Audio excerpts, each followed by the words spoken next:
Oke, kenalin nama saya Muhammad Rizky Pratama. Saya dari Experience Konsultan dari Samsung. Kini saya akan kasih tutorial caranya yang pakai Smart Switch di S8. Oke, ikutin terus video kita. Silakan.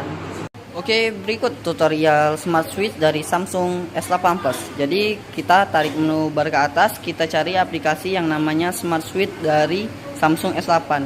Ini dia. Terus jangan lupa juga kita hidupin Samsung Smart Switch juga di Samsung lama kita.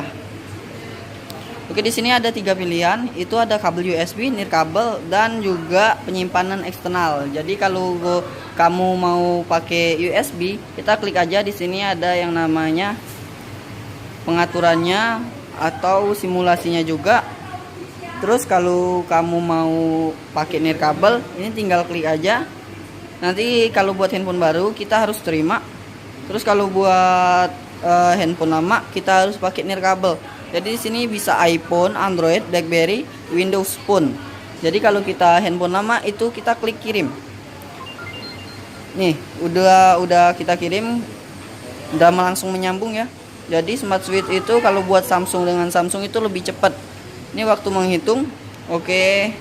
Ini udah tersambung ke yang namanya Samsung lama kita, Samsung Galaxy A5 2017. Fitur canggih buat Smart Switch di Samsung ini nggak cuman yang namanya aplikasi dan foto aja. Di sini kita juga udah bisa kontak, pesan, Samsung, lock, panggilan, jam, bahkan alarm pun, serta aplikasi dan data aplikasinya juga udah langsung pindah. Pengaturannya juga itu udah pindah juga. Dia kayak password WiFi yang udah tersangkut di handphone lama itu juga bakal pindah ke handphone baru. Terus tuh ini juga gambar, udah bisa semua. Jadi ini lebih lengkap sih kalau buat Samsungnya. Smart Switch-nya lebih enak daripada kita kirim kayak aplikasi Share It. Kita klik aja, kalau kamu mau ngirim itu klik kirim aja dari handphone lama ke handphone baru. Jadi home screen ini dari handphone lama ke handphone baru itu akan sama dia.